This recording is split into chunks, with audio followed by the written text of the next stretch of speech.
ആഗോള കാലാവസ്ഥയെ തകിടം മറിച്ചുകൊണ്ട് കാലാവസ്ഥാ വ്യതിയാനം ഭൂമിയെ ദുരിതക്കയത്തിലാക്കുകയാണ്. 45 രാജ്യങ്ങളിലെ ഭക്ഷ്യ അരക്ഷിതാവസ്ഥയെ ഗണ്യമായി ഈ കാലാവസ്ഥാ വ്യതിയാനങ്ങൾ വഷളാക്കുമെന്നാണ് പുതിയ പഠനം പറയുന്നത്. അടുത്ത വർഷം അവസാനത്തോടെ 4.9 കോടി ജനങ്ങൾ കൊടും പട്ടിണിയിലാകുമെന്ന് ഐക്യരാഷ്ട്രസഭ ഏജൻസിയുടെ റിപ്പോർട്ടുകളാണ് ഇപ്പോൾ ആശങ്ക ഉയർത്തുന്നത്. പശ്ചിമേഷ്യൻ സംഘർഷവും എൽനിനോ കാലാവസ്ഥാ പ്രതിഭാസവുമാണ് വരാൻ പോകുന്ന ഭക്ഷ്യ ദൗർബല്യത്തിന് കാരണമാകുന്നതെന്നാണ് വിദഗ്ധർ ചൂണ്ടിക്കാട്ടുന്നത്. പട്ടിണി ദുരന്തം ഒഴിവാക്കാൻ മുൻകരുതൽ നടപടികൾ സ്വീകരിക്കണമെന്നും WFP ആവശ്യപ്പെട്ടു. വേൾഡ് ഫുഡ് പ്രോഗ്രാമിന്റെ food security and nutrition analysis service തയ്യാറാക്കിയ റിപ്പോർട്ടിലാണ് ലോകം നേരിടാൻ പോകുന്ന കൊടും പട്ടിണി ദുരന്തത്തെക്കുറിച്ചുള്ള മുന്നറിയിപ്പുകളുള്ളത്. 2026 സെപ്റ്റംബറിലും ഡിസംബറിനും ഇടയിൽ എൽനിനോ അതിന്റെ ഏറ്റവും രൂക്ഷമായ അവസ്ഥയിലെത്തുമെന്ന് പ്രതീക്ഷിക്കുന്നു. ഇത് ഭാവിയിലെ വിളവെടുപ്പിനെ നേരിട്ട് ബാധിക്കുന്നതിനാൽ പല സ്ഥലങ്ങളിലും 2027 ഇതിന്റെ ദുരിതഫലങ്ങൾ അനുഭവപ്പെടും. വരൾച്ച,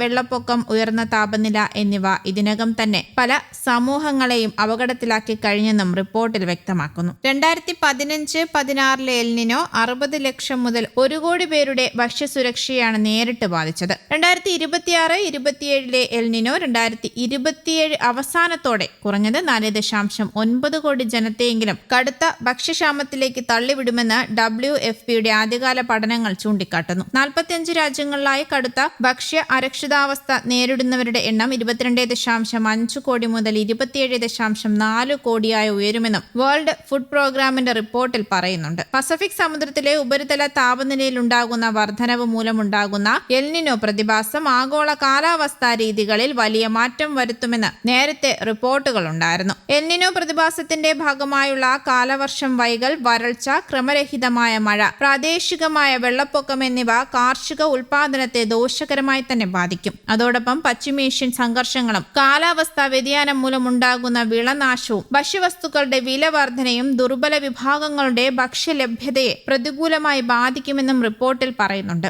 ഭക്ഷ്യസുരക്ഷാ ഭീഷണി നേരിടുന്നവരുടെ എണ്ണത്തിൽ മധ്യ അമേരിക്കയിൽ 83%, തെക്കൻ ആഫ്രിക്കയിൽ ഏകദേശം 75% വർധനവും ഉണ്ടാകും. സമുദ്രോപരിതല താപനില 1982 ശേഷമുള്ള ഏറ്റവും ഉയർന്ന നിലയിലാണെന്നും ഇത് 1950 ശേഷമുള്ള ഏറ്റവും ശക്തമായ എൽനിനോ പ്രതിഭാസമായി മാറിയേക്കാമെന്നും റിപ്പോർട്ടുകൾ സൂചിപ്പിക്കുന്നുണ്ട്. ചിലപ്പോൾ അതിതീവ്ര മഴ മൂലമുണ്ടാകുന്ന പ്രളയത്തിനോ മറ്റു ചിലപ്പോൾ അതികഠിനമായ വരൾച്ചയ്ക്കോ വഴിയൊരുക്കുമെന്നും റിപ്പോർട്ടിൽ വ്യക്തമാക്കുന്നു. ഈ രണ്ട് പ്രകൃതി പ്രതിഭാസങ്ങളും ഭക്ഷ്യോൽപാദനത്തെ പ്രതികൂലമായി ബാധിക്കും. എൽനിനോയുടെ ദോഷഫലങ്ങൾ നേരിടാൻ സാധ്യതയുള്ള 45 രാജ്യങ്ങളെ വിലയിരുത്തി തയ്യാറാക്കിയ റിപ്പോർട്ട് പ്രകാരം കടുത്ത ഭക്ഷ്യ അരക്ഷിതാവസ്ഥയെ ബാധിക്കുന്നവരുടെ എണ്ണം 22.5 കോടി മുതൽ 27.4 കോടിയായി ഉയരാനും സാധ്യതയുണ്ട്. അമേരിക്കയിൽ നിന്നും യൂറോപ്പിൽ നിന്നും ഐക്യരാഷ്ട്രസഭയുടെ ധനസഹായം വെട്ടിക്കുറച്ചത് വരും വർഷങ്ങളിൽ ഭക്ഷ്യസുരക്ഷയെ കൂടുതൽ ദോഷകരമായി തന്നെ ബാധിക്കുമെന്നും റിപ്പോർട്ടിൽ മുന്നറിയിപ്പ് നൽകുന്നുമുണ്ട്. ഭക്ഷ്യ ദൗർലഭ്യത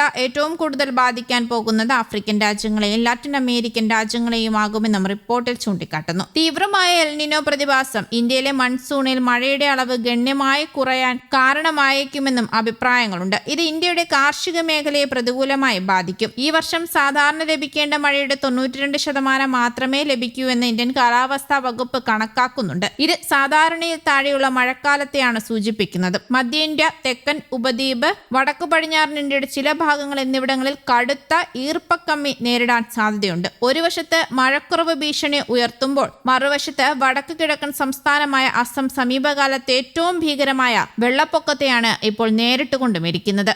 ന്യൂസ് ഡെസ്ക്, കേരള കൗമുദി.